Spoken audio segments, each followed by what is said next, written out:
ഗ്യാസിൻ്റെ പ്രശ്നമാണ് ഒരുപാട് കാലമായിട്ട്. ഒരുപാട് കാലം മരുന്ന് കുടിക്കുന്നുണ്ട്. പക്ഷേ ഇത് കംപ്ലീറ്റ് മാറി കിട്ടുന്നില്ല.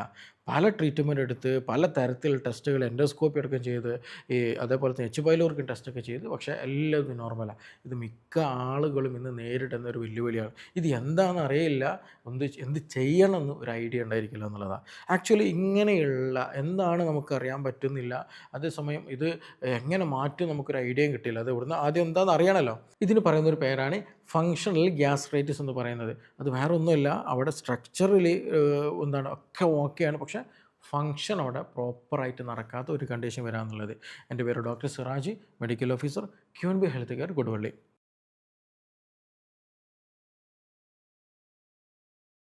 ഈ ഫങ്ഷണൽ ഗ്യാസ്ട്രൈറ്റിസ് പലരും ഇത് ചിലപ്പോൾ പുതിയതായിട്ട് കേൾക്കുന്നതായിരിക്കാം, ചിലർ മുമ്പ് കേട്ടിട്ടുണ്ടായിരിക്കാം. ഇതുകൊണ്ട് അർത്ഥമാക്കേണ്ടത് എന്താ ചോദിക്കുകയാണെങ്കിൽ വേറെ ഒന്നുമല്ല, ഞാൻ നേരത്തെ പറഞ്ഞതുപോലെ തന്നെ എല്ലാം സ്ട്രക്ചറിൽ നമ്മളവിടെ പേഷ്യൻസ് പറയുന്ന പോലെ നമ്മൾ ക്യാമറ ഒക്കെ ഇറക്കി പരിശോധിച്ചെന്ന് പറയും. അപ്പോൾ അങ്ങനെ ക്യാമറ ഒക്കെ വെച്ച് നോക്കി നിൽക്കുന്ന സമയത്ത് അവിടെ അൾസറായിട്ടോ അല്ലെങ്കിൽ മുറിവുകളായിട്ടോ വല്ല വീക്കങ്ങൾ, നീർക്കെട്ടോ കാര്യങ്ങളോ ഒന്നുമില്ല. എല്ലാതും ഓക്കെയാണ്, പ്രശ്നമൊന്നുമില്ല. ബ്ലഡ് ടെസ്റ്റുകൾ, എച്ച് പൈലോറി പോലെയുള്ള മറ്റ് ടെസ്റ്റുകളൊക്കെ ഓക്കെയാണ്. പക്ഷേ പേഷ്യൻ്റ് രോഗിക്ക് നെഞ്ചരിച്ചിലും അതേപോലെ ഛർദ്ദിക്കാൻ വരലും വയറ് വീർക്കണം, അങ്ങനെ പലതരത്തിലുള്ള അസ്വസ്ഥതകൾ ഗ്യാസിന് സംബന്ധമായിട്ട് ഉണ്ടാകാറുണ്ട് എന്നുള്ളതാണ്. അപ്പോൾ ഇങ്ങനെയുള്ള കണ്ടീഷന് പറയുന്ന ഒരു അവസ്ഥക്ക് പറയുന്ന പേരാണ് ആക്ച്വലി സിമ്പിളായിട്ട് ഫങ്ഷണൽ ഗ്യാസ്ട്രൈറ്റിസ് എന്ന് പറയുന്നത്. അപ്പോൾ എന്തുകൊണ്ടാണ് ഫങ്ഷണൽ ഗ്യാസ്ട്രൈറ്റിസ് പറയുന്നതിൻ്റെ അർത്ഥം? വേറെ ഒന്നുമില്ല. ഇപ്പോൾ ഫോർ എക്സാമ്പിൾ നമ്മൾ ഒരു ക്ലിനിക്ക് നമ്മൾ സങ്കല്പിക്കുക. ആ ക്ലിനിക്കിൽ ഡോക്ടേഴ്സ് ഉണ്ട്, അതേപോലെ തന്നെ സ്റ്റാഫുകളുണ്ട്, മെഡിസിനൊക്കെ ഉണ്ട്. പക്ഷെ അവിടെ പ്രോപ്പറായിട്ട് ക്ലിനിക്ക് വർക്ക് ചെയ്യുന്നില്ല. മനസ്സിലായില്ല? അവിടെ ഫങ്ഷനിങ് എന്ത് ചെയ്യുന്നില്ല, പ്രോപ്പറായിട്ട് നടക്കുന്നില്ല എന്നുള്ളത്. അപ്പോൾ അങ്ങനെ വന്നു കഴിഞ്ഞാൽ അവിടെ സ്ട്രക്ചറൊക്കെ ഓക്കെയാണ്, എല്ലാ സൗകര്യങ്ങളും അവിടെയുണ്ട്, പക്ഷേ അവിടെ പ്രവർത്തനം ശരിയായ രീതിയിൽ നടക്കുന്നില്ല. അപ്പോൾ എന്നതുപോലെ തന്നെ നമ്മുടെ ഗട്ടിൻ്റെ ഭാഗത്ത്, എസ്പെഷ്യലി നമ്മുടെ ഇൻറ്റസ്റ്റൈനും അതേപോലെ നമ്മുടെ സ്റ്റൊമക്കിലൊക്കെ എന്ത് ചെയ്യുന്നുണ്ട്, അവിടെ സ്ട്രക്ചറിൽ പ്രശ്നങ്ങളൊന്നുമില്ല, എല്ലാതും ഓക്കെയാണ്, എല്ലാ ടെസ്റ്റുകളും എല്ലാ റിപ്പോർട്ടുകളും ഓക്കെയാണ്, പക്ഷേ അവിടുത്തെ ഫങ്ഷന് പ്രോപ്പറായിട്ട് നടക്കുന്നില്ല എന്നുള്ളതാണ്. അപ്പോൾ അതുകൊണ്ടാണ് ഈ ഫങ്ഷണൽ ഗ്യാസ്ട്രൈറ്റിസ് എന്ന് പറയുന്നത്. ഇത് വരാൻ ഒരുപാട് കാരണങ്ങളുണ്ട് കേട്ടോ, അത് നമ്മൾ അറിഞ്ഞിരിക്കണം. മൾട്ടി റീസൺസുകൾ എന്തുണ്ട് ഇതിലേക്ക് നയിക്കുന്നുണ്ട് എന്നുള്ളത്. അപ്പോൾ ഇതിൽ ഒന്ന് എടുത്ത് പറയുകയാണെങ്കിൽ ചില ആളുകൾക്ക് ഹൈപ്പർ സെൻസിറ്റിവിറ്റി ഉണ്ടാകും. അതായത് നമ്മുടെ ചെറിയ രൂപം അല്ലെങ്കിൽ നോർമൽ ആയിരിക്കും ചിലപ്പോൾ ആസിഡ് സെക്രീഷനൊക്കെ ഉണ്ടാകുക, പക്ഷേ അവിടെ എന്ത് ചെയ്യും, അവിടുത്തെ നെർവ് സ്റ്റിമുലേഷൻ എന്ത് ചെയ്യും, ഭയങ്കര ഹൈപ്പറായിട്ട് ആംപ്ലിഫൈ ചെയ്ത രൂപത്തിൽ എന്ത് ചെയ്യും, അത് നമ്മുടെ ബോഡിക്ക് ഫീൽ ചെയ്യുന്നതാണ്. അത് ചില ആളുകളുണ്ടാകും, നമ്മൾ ജസ്റ്റ് ഇവിടെ തൊട്ട് കഴിഞ്ഞാൽ തന്നെ അല്ലെങ്കിൽ ജസ്റ്റ് ഒന്ന് പിഞ്ച് ചെയ്താൽ തന്നെ ഭയങ്കര കരച്ചിലും ഭയങ്കര റെസ്പോണ്ട് ചെയ്യുന്ന ആളുകൾ. ചില ആളുകളോ എത്ര നുള്ളിയാലും പ്രശ്നം ഉണ്ടായിരിക്കില്ല, പിഞ്ച് ചെയ്താൽ പ്രശ്നം ഉണ്ടായിരിക്കില്ല. അപ്പോൾ ഇത് രണ്ട് തരത്തിലുള്ള റെസ്പോൺസുകളാണ്.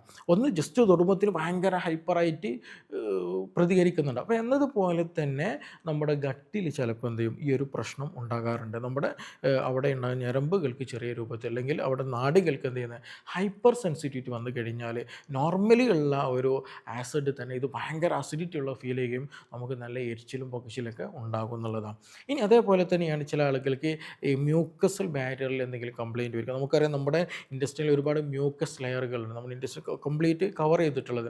കാരണം നമ്മുടെ മസിലുകളൊക്കെ പ്രൊട്ടക്റ്റ് ചെയ്യാൻ നന്നായിട്ട് ഹെൽപ്പ് ചെയ്യുന്നതാണ് ഇപ്പോൾ മ്യൂക്കസ് എന്ന് പറയുന്നത്. അപ്പോൾ ആ മ്യൂക്കസിൻ്റെ എമൗണ്ടിൽ കുറയുക, അതിൻ്റെ ബാരിയർ ഫങ്ഷൻ ഡാമേജ് ആയിട്ട് വരിക.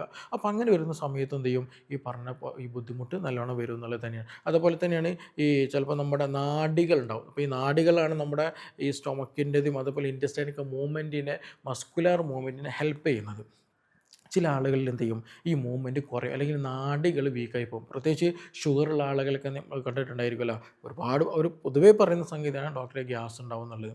അപ്പോൾ എന്തുകൊണ്ടാണ് ഈ ഷുഗറുള്ള ആളുകൾ നമ്മൾ ശ്രദ്ധിച്ചിട്ടുണ്ടാക്കും, കാലുകളൊക്കെ നല്ല തരിപ്പുണ്ടാവും എന്നുള്ളത് അല്ലേ, കാഴ്ചക്ക് പ്രശ്നം വരും, അങ്ങനെ പലതരത്തിൽ പ്രശ്നങ്ങളുണ്ടായിരിക്കും.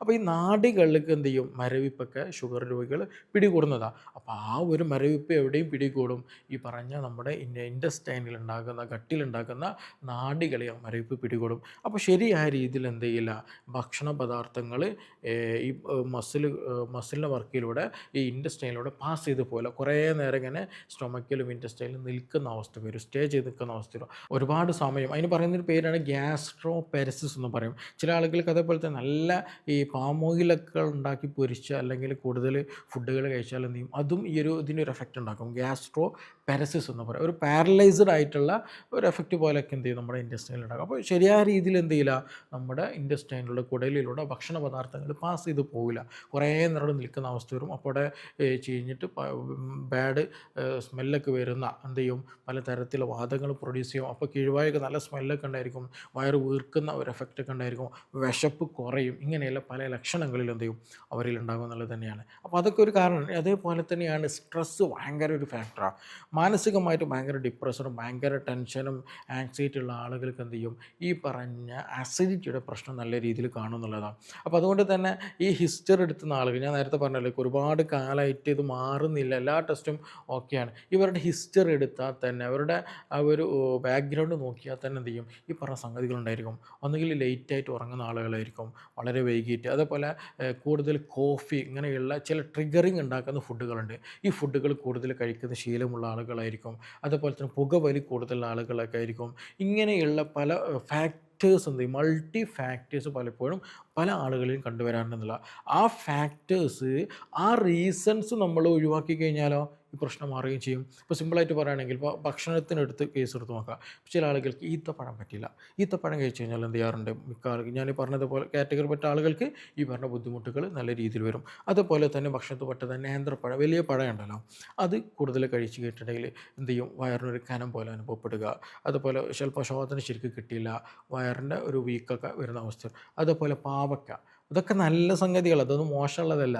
പക്ഷേ ചിലരിൽ എന്ത് ചെയ്യും ഈ പറഞ്ഞ ബുദ്ധിമുട്ടുകൾ കണ്ടുവരാറുണ്ട് എന്നുള്ളതാണ്. അതേപോലെ തന്നെയാണ് പാവയ്ക്കയും ഈ പറഞ്ഞ പോലെ ട്രിഗറിങ്ങിൻ്റെ പ്രശ്നമുണ്ട്. അതേപോലെ മുരിങ്ങ നല്ലതാണ്, പലപ്പോഴും ശോധനയ്ക്കും ഇതിനൊക്കെ പല ആളുകളും കഴിക്കുന്നതാണ്, അത് മോശമല്ല. പക്ഷേ ചില ആളുകളിൽ പലപ്പോഴും ഹിസ്റ്ററി എടുക്കുന്ന സമയത്ത് മനസ്സിലാക്കുന്നതാണ് എന്ത് ചെയ്യാറുണ്ട്, ഈ ഒരു ഫങ്ഷണൽ ഗ്യാസ്ട്രൈറ്റിസിൻ്റെ ട്രിഗറിങ് ഉണ്ടാക്കാൻ ഈ പറഞ്ഞതിന് റീസൺ ആക്കാറുണ്ട് എന്നുള്ളതാണ്. അപ്പോൾ അതുകൊണ്ട് തന്നെ ഇങ്ങനെയുള്ള ഫുഡുകൾ എന്ത് ചെയ്യണം നമ്മൾ ശ്രദ്ധിക്കുക. അതേപോലെ തന്നെയാണ് ഈ ബേക്കറി ഐറ്റംസുകൾ, എണ്ണയിലിട്ട് പൊരിച്ച, എസ്പെഷ്യലി പാം ഓയിലാണ് പറയേ വേണ്ട, ഇത് നല്ല രീതിയിൽ നമ്മുടെ ഇൻറ്റസ്റ്റൈനും നമ്മുടെ ഗട്ട് ലൈനിങ്ങിന്, ഗട്ടിൻ്റെ ഫങ്ഷൻ എന്ത് ചെയ്യും, ഇത് ഡാമേജ്ഡ് ആക്കി കളയും. അപ്പോൾ അതുമൂലം നമുക്ക് എന്ത് ചെയ്യും പലതരത്തിൽ അസ്വസ്ഥതകൾ ഉണ്ടാകാറുണ്ട്. അപ്പോൾ അതുകൊണ്ടാണ് ആക്ച്വലി നമുക്ക് വയറ് വീർക്കുന്നതും അതുപോലെ ഛർദ്ദിക്കാൻ വരുന്നതും ഇങ്ങനത്തെ പല പ്രശ്നങ്ങളും ഉണ്ടാകാറുള്ളത്. പിന്നെ അതേപോലെ ഞാൻ നേരത്തെ സൂചിപ്പിച്ചതുപോലെ തന്നെയാണ് നല്ല ഡിപ്രഷൻ, മൈൻഡ് നല്ല ബുദ്ധിമുട്ടുള്ള ആളുകൾക്ക് നല്ലോണം ബാധിക്കും. കാരണം നമുക്ക് ഗട്ട് ബ്രെയിൻ ആക്സിസ് എന്ന് പറയുന്ന ഒരു ഒരു ഒരു കണക്ഷൻ ഉണ്ട്, നമ്മുടെ തലച്ചോറും അതുപോലെ നമ്മുടെ കുടലും നമ്മുടെ ഡൈജസ്റ്റീവ് സിസ്റ്റവുമായിട്ട് ഭയങ്കര കണക്റ്റഡാണ്. അപ്പോൾ ഡൈജസ്റ്റീവ് സിസ്റ്റം ഇംപ്രോപ്പറാണ്, അവിടെ പ്രോപ്പർ അല്ല എന്നുണ്ടെങ്കിൽ നമുക്ക് അൺവാണ്ടഡ് ആയിട്ടുള്ള ചിന്തകൾ വരിക, ബ്രെയിൻ ഫോഗുകൾ വരിക, പെട്ടെന്ന് ദേഷ്യം വരിക, ഡിപ്രഷൻ ആവുക, ഇങ്ങനെ പലതരത്തിൽ പ്രശ്നങ്ങളുണ്ടാവും. അതേപോലെ ഉറക്കം പ്രോപ്പറായിട്ട് കിട്ടിയില്ല, അങ്ങനെ പലതരത്തിൽ ബുദ്ധിമുട്ടുണ്ടാവും. അതേപോലെ തന്നെ നമ്മൾ അൺവാണ്ടഡ് നല്ല സ്ട്രെസ് എടുക്കുന്ന ആളുകൾ, ഭയങ്കര എപ്പോഴും റിലാക്സ്ഡ് അല്ലാണ്ട്, റിലാക്സേഷനൊന്നും സമയമില്ല, എപ്പോഴും വർക്ക് ചെയ്തുകൊണ്ടിരിക്കുന്ന ആളുകൾ, ഭയങ്കരമായിട്ട് തോട്ടുള്ള ആളുകൾക്ക് അസിഡിക് സംബന്ധമായിട്ടുള്ള പ്രയാസങ്ങൾ നല്ല രീതിയിൽ ഉണ്ടായിരിക്കും. അപ്പോൾ അതുകൊണ്ട് ഈ ഗട്ട് ബ്രെയിൻ ആക്സിസ് എന്ത് ചെയ്യണം, നമ്മൾ നല്ല രീതിയിൽ പ്രോപ്പറാക്കി കൊണ്ടുവരണം എന്നുള്ളതാണ്. അപ്പോൾ നമ്മൾ ഫുഡ് പറഞ്ഞ്, അതേപോലെ തന്നെ സ്ലീപ്പ് പറഞ്ഞ്, അതേപോലെ ഹൈപ്പർ സെൻസിറ്റിയുടെ കാര്യം പറഞ്ഞു. ഇനി അതേപോലെ തന്നെയാണ് നമ്മൾ ശ്രദ്ധിക്കേണ്ടത്, നമ്മുടെ ഇൻറ്റസ്റ്റൈനിൽ ഒരുപാട് നല്ല ബാക്ടീരിയകളുണ്ട്. ഈ ഇൻറ്റസ്റ്റൈനിൽ ഉണ്ടാകുന്ന ബാക്ടീരിയകളാണ് ആക്ച്വലി നമുക്ക് ഈ ഭക്ഷണം നല്ല രീതിയിൽ ദഹിപ്പിക്കാനും അത് വിഘടിച്ച് നമുക്ക് വേണ്ടത് ലഭിക്കാനും അതേപോലെ തന്നെ നമ്മുടെ ഇമ്മ്യൂണിറ്റി പ്രോപ്പറായിട്ട് നിലനിർത്താനും സഹായിക്കുന്ന ഒരു സംഗതിയാണ് ഈ ഇൻറ്റസ്റ്റൈനിൽ ഉണ്ടാകുന്ന ബാക്ടീരിയകൾ, ഗുഡ് ബാക്ടീരിയകൾ എന്ന് പറയുന്നത്. ഈ ബാക്ടീരിയകൾ എന്ത് ചില ആളുകളിൽ കുറഞ്ഞു പോകും. അപ്പോൾ അങ്ങനെ കുറഞ്ഞു പോയി കഴിഞ്ഞാൽ എന്താ സംഭവിക്കുക, ഇമ്മ്യൂണിറ്റി കുറയും, നമ്മുടെ ഇമ്മ്യൂണിറ്റി വീക്കായി പോകും, അലർജിക് റിയാക്ഷൻസുകൾ പെട്ടെന്ന് വരും, അതേപോലെ തന്നെയാണ് വാദസംബന്ധമായ പ്രയാസങ്ങൾ വരും, സ്കിൻ ഡിസീസുകൾ നല്ലോണം വരും, താരൻ്റെ പ്രശ്നങ്ങൾ വരും. ഇങ്ങനെയുള്ള പലതരത്തിലുള്ള അസുഖങ്ങൾ എന്ത് ചെയ്യാറുണ്ട്, ഈ ഗട്ട് റിലേറ്റഡ് ആയിട്ട് വരാറുണ്ട് എന്നുള്ളതാണ്. അപ്പോൾ അതുകൊണ്ട് തന്നെ നമുക്ക് ആ ഒരു ഇൻഡസ്ട്രിയിൽ ഒരുപാട് ബാക്ടീരിയ ഉണ്ട്, നല്ല ബാക്ടീരിയ ഉണ്ട്, ചീത്ത ബാക്ടീരിയ ഉണ്ട്. അപ്പോൾ അതൊരു കൃത്യമായ റേഷ്യോയിൽ എന്ത് ചെയ്യണം, അത് മെയിൻറ്റെയിൻ ചെയ്ത് പോകണം. ആ റേഷ്യോ ഇംബാലൻസ്ഡ് ആയി കഴിഞ്ഞാൽ പ്രശ്നമാണ്.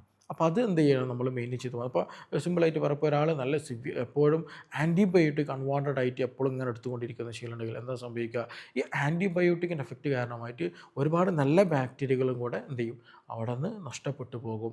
അപ്പോൾ അതുമൂലം പല ആളുകൾക്ക് എന്ത് ചെയ്യും, അസിഡിറ്റിൻ്റെ പ്രശ്നം ഉണ്ടാകും. അപ്പോൾ അതുകൊണ്ട് തന്നെ ഒരുപാട് സമയം നിങ്ങൾ മെഡിസിനൊക്കെ എടുത്തിട്ടുണ്ടെങ്കിൽ അവർക്ക് എന്തുള്ള സാധ്യത ഉണ്ട്, ഈ പറഞ്ഞതുപോലെ നല്ല ബാക്ടീരിയ നഷ്ടപ്പെട്ടു പോകാനും അസിഡിറ്റിയുടെ പ്രശ്നങ്ങൾ, വയറ് വീർക്കുന്ന പ്രശ്നങ്ങൾ, ദഹനക്കേടിൻ്റെ പ്രശ്നങ്ങൾ നല്ല രീതിയിൽ വരും എന്നുള്ളതാണ്. അതുപോലെ തന്നെ ഞാൻ നേരത്തെ പറഞ്ഞത്, ഈ എപ്പോഴും നിങ്ങൾ അസിഡിറ്റിക്ക് മെഡിസിൻ എടുക്കരുത്, ആൻറ്റാസിഡ് എടുക്കരുത് എന്നുള്ളത്. കാരണം ചില ആളുകൾക്ക് എന്ത് ചെയ്യും, നമ്മൾ നേരത്തെ പറഞ്ഞതുപോലെ തന്നെ ഹൈപ്പർ സെൻസിറ്റിവിറ്റി കാരണമായി, അതായത് നമ്മുടെ സ്റ്റൊമക്കിൽ നോർമലി എന്ത് ചെയ്യുന്നുള്ളൂ, പ്രൊഡ്യൂസ് ചെയ്യുന്നുള്ളൂ. പക്ഷേ നമ്മുടെ സ്റ്റൊമക്കിൻ്റെ ആ ഒരു ഭാഗത്തുണ്ടാകുന്ന ചില സ്റ്റിമുലേഷൻസുകൾ ഭയങ്കര ഹൈപ്പറായിട്ട് ഫീൽ ചെയ്യുന്നു, കൂടുതലായിട്ട് ഫീൽ ചെയ്യുന്നുണ്ട് ബോഡിക്ക്. അപ്പോൾ അങ്ങനെയുള്ള ആളുകൾ എന്ത് ചെയ്യും, പറഞ്ഞ പോലെ നെഞ്ചരിച്ചിലും ഛർദ്ദിക്കാൻ വരലും ഓക്കാനൊക്കെ ഫീൽ ചെയ്യും, അത് ഓക്കെയാണ്. പക്ഷേ അവിടെ എന്താണ്, ആസിഡിൻ്റെ ലെവൽ കറക്റ്റാണ്, നോർമലല്ല, പ്രശ്നമൊന്നുമില്ല. അപ്പോൾ അങ്ങനെയുള്ള കണ്ടീഷനിൽ നമ്മൾ ഈ സിംറ്റം നോക്കിയിട്ട് മാത്രം നമ്മൾ മെഡിസിൻ കഴിച്ചാൽ എന്താ സംഭവിക്കുക, ആ നോർമലായിട്ടുണ്ടാക്കുന്ന ആസിഡ് ലെവൽ വീണ്ടും കുറയും. അപ്പോൾ അങ്ങനെ വന്നു കഴിഞ്ഞാൽ ഹൈപ്പോ അസിഡിറ്റി എന്ന് പറയുന്ന കണ്ടീഷൻ പുതുതായിട്ട് അവിടെ ജനിക്കുകയാണ്. നമ്മൾ മെഡിസിൻ അൺവാണ്ടഡ് ആയിട്ട് അൺറീസണബിൾ ആയിട്ട് കഴിക്കുകയും അതുമൂലം അവിടെ എന്ത് സംഭവിക്കുന്നുണ്ട്, അസിഡിറ്റിൻ്റെ എമൗണ്ട് അവിടെ കുറയും, വാല്യൂ കുറയും. അപ്പോൾ എന്താ സംഭവിക്കുക, ഭക്ഷണം ശരിക്കും ദഹിക്കില്ല. ഭക്ഷണം ദഹിക്കാതിരുന്നാൽ എന്താ സംഭവിക്കും, വയറ് വീർക്കും. ദഹനം ശരിക്കും നടന്നില്ല എന്നുണ്ടെങ്കിൽ നമുക്ക് പല ന്യൂട്രീഷൻസ് കിട്ടിയില്ല. അതുപോലെ ഗ്യാസിൻ്റെ പ്രശ്നങ്ങൾ കൂടും, കീഴ്വായൻ്റെ പ്രശ്നങ്ങൾ കൂടും. അതുപോലെ തന്നെയാണ് ഈ ഒരു ബ്ലോട്ടിങ്, അത് പലരും പറയുന്നത്, അത് നല്ല രീതിയിൽ കൂടും. അപ്പോൾ ഇങ്ങനെയുള്ള പല അസ്വസ്ഥതകളും ഈ പ്രോപ്പർ ട്രീറ്റ്മെൻറ്റ് എടുക്കാതെ വന്നു കഴിഞ്ഞാൽ നമ്മളെ ബാധിക്കുന്നു. അപ്പോൾ അതുകൊണ്ട് തന്നെ ഒരിക്കലും എന്ത് ചെയ്യരുത്, അൺവാണ്ടഡ് ആയിട്ട് അൺറീസണബിൾ ആയിട്ട് ഒരു ഫിസിഷ്യൻ്റെ സഹായം ഇല്ലാതെ ഒരു കാരണവശാലും നമ്മൾ എന്ത് ചെയ്യാൻ പാടില്ല, ഈ പറഞ്ഞ മെഡിസിൻസ് സ്ഥിരമായിട്ട് എടുക്കാൻ പാടില്ല എന്നുള്ളതാണ്. അപ്പോൾ അതുകൊണ്ട് തന്നെ ഇപ്പോൾ ഞാൻ സിമ്പിളായിട്ട് പറഞ്ഞത് എന്താ വെച്ചിട്ടുണ്ടെങ്കിൽ, ഓരോ കണ്ടീഷനുകളുണ്ട്. ഈ കണ്ടീഷനുകൾ പലപ്പോഴും എന്ത് ചെയ്യുന്നുണ്ട്, നമുക്ക് ഗ്യാസ്ട്രൈറ്റിസ് ഉണ്ടാക്കുന്നുണ്ട്. അപ്പോൾ അതൊരു പേഴ്സണലൈസ്ഡ് ട്രീറ്റ്മെൻറ്റോടെ വളരെ അത്യാവശ്യമാണ്. ഓരോരുത്തർക്കും ഓരോ തരത്തിൽ, ചില ആളുകൾക്ക് ടെൻഷനായിരിക്കാം ട്രിഗർ ചെയ്യുന്നത്, ചില ആളുകൾക്ക് ഞാൻ നേരത്തെ പറഞ്ഞതുപോലെ എന്തെങ്കിലും ഹൈപ്പർ സെൻസിറ്റിവിറ്റി കാരണമായിട്ട് ഉണ്ടായിരിക്കാം, ചില ആളുകൾക്ക് കുറവ് കാരണമായിരിക്കാം, ചില ആളുകൾക്ക് പ്രോപ്പറായിട്ട് ഡയറ്റ് എടുക്കാത്ത കാരണമായിരിക്കാം, ചില ആളുകൾക്ക് ഭക്ഷണത്തിൽ തന്നെ ചില ഭക്ഷണങ്ങൾ ട്രിഗറിങ് കാരണമായിട്ട്. ഇപ്പോൾ ചില ആളുകൾ പറയാറുണ്ട്, എനിക്ക് ചെമ്മീൻ കഴിക്കാൻ പറ്റില്ല, ചൊറിച്ചിൽ വരുന്നുള്ളൂ. കാരണം എന്താണ്, ആ ചെമ്മീൻ്റെ ഒരു എഫക്റ്റ് അല്ലെങ്കിൽ ഒരു ട്രിഗറിങ് എന്ത് ചെയ്യുന്നുണ്ട്, ബോഡിയിൽ ഉണ്ടാക്കുന്നുണ്ട്, അതിൻ്റെ ഒരു ഹൈപ്പർ റിയാക്ഷൻ വരുന്നുണ്ട്. എന്നതുപോലെ തന്നെയാണ് ഗ്യാസ്ട്രൈറ്റിസ് ഉണ്ടാകുന്നത് ഈ കേസിൽ. അതായത് ചില ഭക്ഷണങ്ങൾ കഴിക്കുന്ന സമയത്ത് എരിച്ചിലും പുകച്ചിലും ട്രിഗറിങ് ആയിട്ട് നല്ല രീതിയിൽ ഉണ്ടാകുന്ന ഒരവസ്ഥ. അപ്പോൾ ചില ഫുഡുകൾ പറ്റില്ല. അപ്പോൾ ഇത് ആക്ച്വലി ഗ്യാസ് എന്ന് പറയുന്ന പ്രശ്നങ്ങളുണ്ടെങ്കിൽ അത് പേഴ്സണലൈസ് ചെയ്തിട്ട് നമ്മൾ നോക്കേണ്ട സംഗതിയാണ്. എല്ലാവർക്കും ആൻറ്റാസിഡ് ഗ്യാസിന് ഗുളിക കൊടുക്കാതെ ഓരോ രോഗികൾക്കും എന്ത് പ്രശ്നമാണ് അവരിൽ ഉണ്ടാകുന്നത് അത് ടെസ്റ്റ് ചെയ്ത് നോക്കണം. അത് ഈ പറഞ്ഞതുപോലെ എന്താണ്, നമ്മൾ ഡീപ്പായിട്ട് ഹിസ്റ്ററി എടുത്തിട്ട് രോഗിയോട് പോയി സംസാരിച്ചിട്ട് ആ എൻവയോൺമെൻറ്റ് നോക്കിയിട്ട് എന്താണ് റീസൺ നോക്കിയിട്ട് എന്ത് ചെയ്യണം, നമ്മൾ ട്രീറ്റ്മെൻറ്റ് എടുക്കണം. അങ്ങനെ എടുത്തു കഴിഞ്ഞാൽ പ്രശ്നങ്ങളൊന്നും ഉണ്ടായിരിക്കില്ല. ഞാൻ നേരത്തെ പറഞ്ഞ പോലെ മുരിങ്ങയും ഈത്തപ്പഴവും ബേക്കറി ഐറ്റംസുകളും ഓയിൽ ഫുഡുകളും ഇതൊക്കെ ഓരോ തരത്തിലുണ്ടാകുന്നത്, ഇതെല്ലാവർക്കും പ്രശ്നം ഉണ്ടാകുന്നല്ല. ചില ആളുകൾക്ക് ചിലതെന്ത് ചെയ്യും, ശരീരത്തിന് പറ്റാത്തതിന് അല്ലെങ്കിൽ ബോഡി ഹൈപ്പറായിട്ട് ട്രിഗർ ചെയ്യുന്നുണ്ടായിരിക്കും. അപ്പോൾ അത് നിർബന്ധമായിട്ട് നമ്മൾ അറിഞ്ഞിരിക്കൽ വളരെ അത്യാവശ്യമാണെന്നുള്ള. ഇനി നോർമലി ഒരാൾ ചെയ്യേണ്ടത്, ഇപ്പോൾ ഇങ്ങനത്തെ പ്രശ്നങ്ങളൊക്കെ ഉണ്ട്, അപ്പോൾ ഇനി ഡോക്ടർ ഞാൻ എന്ത് ചെയ്യണം എന്ന് ആലോചിക്കുന്നതാണ്. നിങ്ങളൊന്ന് ചെയ്യാനുള്ളത്, നിങ്ങൾ സമയത്തിന് ഫുഡ് കഴിക്കുക എന്നുള്ളതാണ്. സമയത്തിന് ഫുഡ് കഴിക്കുക, അതുപോലെ ആവശ്യത്തിന് മാത്രം കഴിക്കുക, വിശപ്പ് മാറാൻ മാത്രം ഭക്ഷണം കഴിക്കുക, വയറ് നിറച്ച് കഴിക്കുന്ന അവസ്ഥ ഒരിക്കലും വരരുത്. അത് ഈവൻ വെള്ളം കുടിക്കുകയാണെങ്കിൽ അങ്ങനെ തന്നെ. ഇപ്പോൾ ചില ആളുകൾ പറയാറുണ്ട്, ഡോക്ടറെ പേഷ്യൻസിനോട് ഞാൻ പറയും, നിങ്ങൾ നേരത്തെ ഭക്ഷണം കഴിച്ചിട്ട് നേരത്തെ കിടക്കണം. പിന്നെ എന്ത് ചെയ്യുക, നിങ്ങളൊരു 10 മണിക്കാണ് കിടക്കുന്നുണ്ടെങ്കിൽ നിങ്ങൾ 8 മണിക്ക് ഭക്ഷണം കഴിച്ച് എന്ത് ചെയ്യുക, കഴിക്കണം. പിന്നെ 10 മണിക്ക് കിടക്കുക, കുറച്ചൊന്ന് ദഹനമൊക്കെ കഴിഞ്ഞതിന് ശേഷം അതിൻ്റെ ശേഷം കിടക്കാൻ ശ്രദ്ധിക്കുക എന്നുള്ളത്. പക്ഷേ പലപ്പോഴും പല ആളുകൾക്ക് എന്താ പറ്റിപ്പോകുന്ന അറിയാം, ഈ കിടക്കാൻ നിൽക്കുന്ന നേരത്ത് ഒരു ജഗ് വെള്ളമൊക്കെ ഒന്നാകണ്ട് കുടിക്കും. അപ്പോൾ അതെന്താണ് ആക്ച്വലി ഒരു പ്രശ്നമാണ് വയറ്റിന്. അപ്പോൾ അതൊരിക്കലും ചെയ്യരുത്. അത് ഈവൻ ചിലപ്പം മെഡിസിൻ കഴിക്കുന്നതായിരിക്കാം. അപ്പോൾ അതൊക്കെ നമ്മൾ എന്ത് ചെയ്യും, പരമാവധി കിടക്കാൻ പോകുന്നതിന് ഒരു 1.5 മണിക്കൂർ മുമ്പ് അത് മെഡിസിൻ കഴിക്കാനും ഭക്ഷണം കഴിക്കാനും വെള്ളം കുടിക്കാനൊക്കെ പരമാവധി ശ്രദ്ധിക്കുക എന്നുള്ളതാണ്. അപ്പോൾ എന്ത് ചെയ്യുക, അമിതമായിട്ട് ഒരിക്കലും അറ്റ് ടൈം നമ്മൾ കഴിക്കരുത്. അത് നിർബന്ധമായിട്ട് ശ്രദ്ധിക്കുക. അതുപോലെ തന്നെ ഹെവി ഫുഡുകൾ പരമാവധി ഒഴിവാക്കുക. എസ്പെഷ്യലി മസാല കൂടിയ ഭക്ഷണങ്ങൾ, റെഡ് മീറ്റ് അടങ്ങിയ ഭക്ഷണങ്ങൾ, ഇതൊക്കെ എന്ത് ചെയ്യണം, നല്ലോണം രീതിയിൽ കൺട്രോൾ ചെയ്യാൻ നോക്കുക. ഇത് കംപ്ലീറ്റ് ഒഴിവാക്കണം എന്നല്ല, ചില ആളുകൾക്ക് കംപ്ലീറ്റ് ഒഴിവാക്കണമെങ്കിൽ അത്രയും നല്ലതാണ്. തുടക്കക്കാരൊക്കെ ആണെങ്കിൽ കൺട്രോൾ ചെയ്താൽ മതി. അപ്പോൾ കരിച്ചത്, പൊരിച്ചത്, എണ്ണയിലിട്ട് വറുത്തത് ഇങ്ങനെയുള്ള ഫുഡുകളൊക്കെ എന്ത് ചെയ്യണം, നമ്മൾ പൂർണ്ണമായിട്ട് ഒഴിവാക്കുക. അതുപോലെ വെജിറ്റബിൾസ് ഞാൻ എപ്പോഴും പറയുന്നതാണ്, നിങ്ങൾ ഈ കുക്കുംബർ നല്ല രീതിയിൽ കഴിക്കുക എന്നുള്ളത്. ജ്യൂസ് അടിക്കരുത്, ചവച്ചരച്ച് കഴിക്കണം. അത് നല്ല രീതിയിൽ കാം കിട്ടുന്ന, നല്ലൊരു ബോഡിക്ക് നല്ല കൂളിങ് കിട്ടുന്ന. അതേപോലെ തന്നെ ഞാൻ പൊതുവെ പറയുന്നതാണ് അനാറ് കഴിക്കുന്നത്.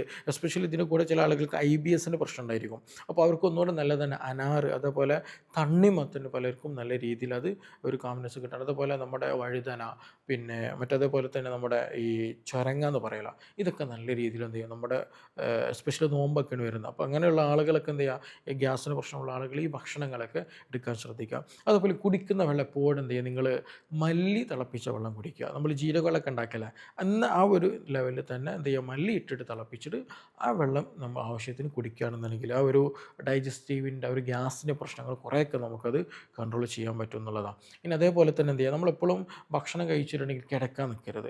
കുറച്ച് ചെറിയ രൂപത്തിൽ വാക്കിംഗ് ഒക്കെ നടക്കുകയാണെന്നുണ്ടെങ്കിൽ ഈ ഡൈജസ്റ്റീവ് എൻസൈം പ്രോപ്പറായിട്ട് പ്രൊഡ്യൂസ് ചെയ്യാനും ഗ്യാസ്ട്രിക് മൂവ്മെൻറ്റ് പ്രോപ്പറായിട്ട് കിട്ടാനൊക്കെ എന്ത് ചെയ്യും, ഇൻറ്റസ്റ്റൈൻ്റെ മൂവ്മെൻറ്റൊക്കെ പ്രോപ്പറായി കിട്ടാൻ അത് നന്നായിട്ട് ഹെൽപ്പ് ചെയ്യും. അപ്പോൾ അങ്ങനെയുള്ള ലൈറ്റ് മൂവ്മെൻറ്റുകൾ എന്ത് ചെയ്യണം, നമ്മൾ എക്സസൈസുകൾ ചെയ്യുകയാണെങ്കിൽ വളരെ ഗുണം ചെയ്യുന്ന ഒരു കാര്യം കൂടിയാണ്. ഈ പറഞ്ഞ കാര്യങ്ങളൊക്കെ എന്താണ്, ഒരു പൊതുവായിട്ട് നമുക്ക് ചെയ്യാൻ പറ്റുന്നത്. അതേപോലെ തന്നെ നമ്മൾ ഈ പ്രോബയോട്ടിക് നല്ലോണം കഴിക്കാൻ ശ്രദ്ധിക്കുക. പ്രോബയോട്ടിക് എന്ന് വെച്ചിട്ടുണ്ടെങ്കിൽ ഇപ്പോൾ അതിന് ടാബ്ലറ്റുകൾ, ക്യാപ്സുകൾ മാർക്കറ്റിൽ അവൈലബിൾ ആണ്.